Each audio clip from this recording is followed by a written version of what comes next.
This is the Bible, History, and Wisdom channel. Welcome. Come join me as we walk through the Word of God, the Bible, to find out what it has to say about everything that pertains to life and godliness. Have you ever heard the story of David and Goliath? Well, if you haven't, let me quickly tell you. This intimidating giant from Gath by the coast of the Mediterranean was a member of a Philistine tribe known as the Rephaim. He was a warrior who enjoyed fighting in the wars between Israel and the Philistines, and he would frequently taunt the Israelites saying, "Why do you come at me? Why do you send for me?" 2 Samuel 19:4.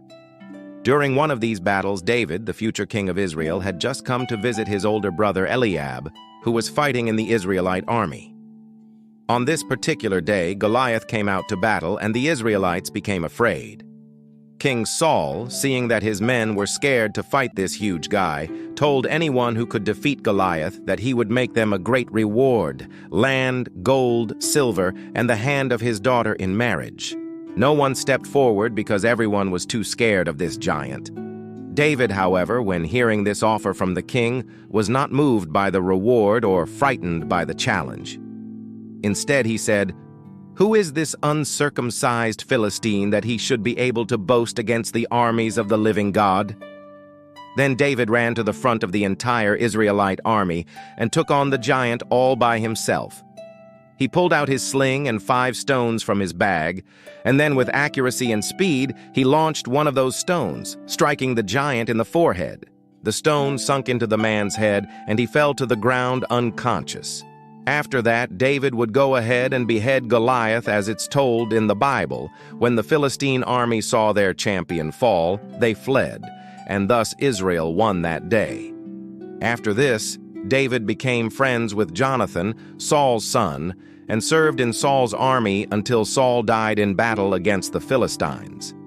Now, while the story of David and Goliath is indeed a popular story in the Bible, there are some things that most people don't know about this amazing event. So today, I want to share with you 8 things that most people don't know about the story of David and Goliath. Check it out. Number 1. Goliath was a regular sight. One thing many people don't understand is that Goliath wasn't just some random dude who just popped out of nowhere. In fact, he was a recurring character that had been taunting the Israelites for quite some time before David finally decided to take him on. Let me read you this verse.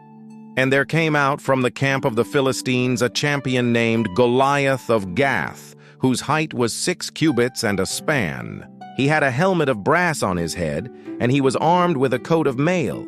And the weight of the coat was 5,000 shekels of brass. And he had a helmet of brass in his head like the shine of burnished brass, and the giant was armed. And a spear shaft was his spear." 1 Chronicles 20:5-8. Notice in this passage that it says, "And there came out." This indicates that Goliath and other Philistines would regularly come out to provoke the Israelites. And the Israelites weren't able to do anything about it because no one was willing to face Goliath because he was too big and strong. Number 2, the Israelites feared Goliath. Now, up to this point, no one had been able to defeat Goliath. In fact, the Israelites were so intimidated by him that they cowered in fear whenever he showed up. Look at 1 Samuel chapter 17, verse 11. It says, "And the man said, 'Is there not a cause for this day?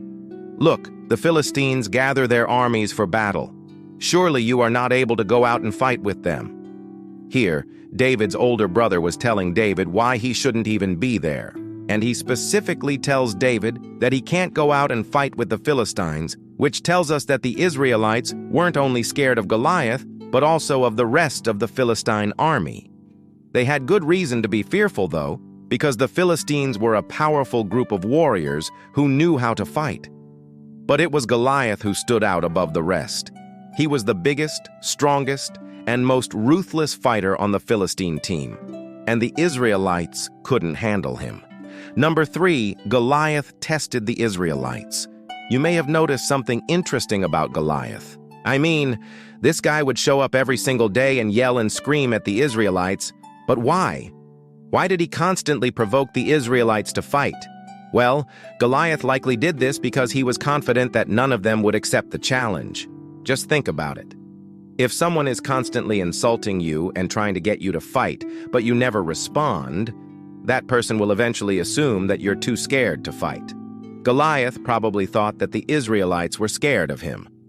So he kept taunting them, thinking that they wouldn't dare to accept his challenge. But David was different. David didn't back down from a challenge. And when he heard Goliath's insults towards God, that was enough motivation for him to take on the giant. Number 4. Goliath was an experienced fighter. Most people view Goliath as just this big brute who only relied on his size and strength to overpower his opponents. But that may not have been the case. Let me explain.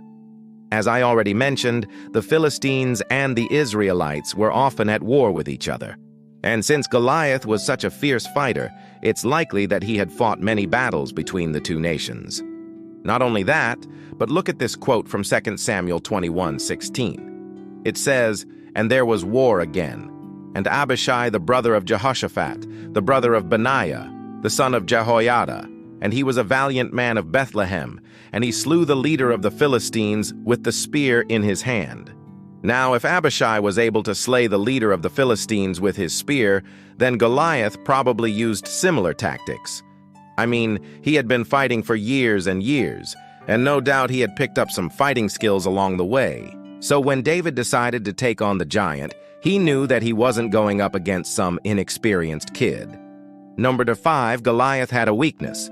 While Goliath was definitely a formidable opponent, he did have a major weakness. He was very tall, which is pretty obvious. But his height actually posed a major disadvantage for him during battle. Think about it. How easy would it be to knock someone off balance if you're much taller than them? Imagine having to try to defend yourself while being almost twice as tall as your opponent. It would be incredibly difficult. Chances are that whatever armor he wore was much heavier than what the average soldier wore, and having to run around and maneuver while wearing such heavy armor would have been very hard. To add to that, his head was also much closer to God. Whenever David launched his stone, the chances of hitting the giant's head were much higher than if Goliath was a normal-sized man. Basically, Goliath's greatest strength was also his greatest weakness. Number 6. The people doubted David. When David approached the Israelite army and told them that he was going to take on the giant, the people didn't believe him. In fact, they laughed at him. Let me read you this verse from 1 Samuel chapter 17, verse 32. Then those who stood by him said, "What do you do, David? Take a staff, a spear, and a sword from one of the servants here. For it is necessary that you know that the Philistines don't come to battle with staff." What these men were saying to David was basically, "Yeah, right, little buddy. How you gonna take on this guy with a staff? You need a proper weapon." Here, David's own friends didn't believe that he could win the battle. They thought that he needed a sword or a spear or something. But David simply replied by saying, "If he comes to me with a spear, I will kill him with his own spear." David knew that Goliath relied on his physical strength and size, and David was planning to use those same things against him. Number 7. Goliath underestimated David. One of the reasons why David was able to defeat Goliath was because the giant completely underestimated him. He never thought that a young shepherd boy could defeat him. In fact, Goliath probably assumed that David would run away. But David stood his ground and kept moving forward. Let me read you this verse from 2 Samuel 21:19. "And it came to pass, when the Philistine arose, and David had spoken with him, that David sank his hand into his bag, and took out a stone and slung it, and struck the Philistine on the forehead. The stone stuck to his forehead, and he fell on his face to the earth." Now, notice in this passage that it says David sank his hand into his bag.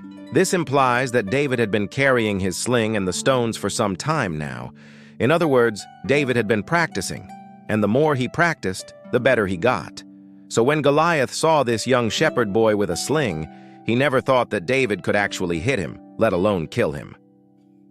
Number 8. The people shouted for joy.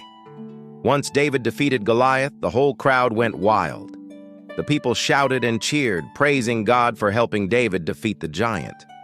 Look at this verse from 1 Samuel chapter 17, verse 49. And when the Philistines saw that their champion was dead, then they fled. Now, notice how it says the people shouted for joy when they saw Goliath fall. They couldn't believe that he had been defeated. It was as if no one believed that it could be done, but David proved them wrong. So I ask you, what do you think of this amazing story? And do you know anyone who might benefit from watching this video? If so, please feel free to share this video with them so that they too can learn more about this amazing story. And as always, thanks so much for watching.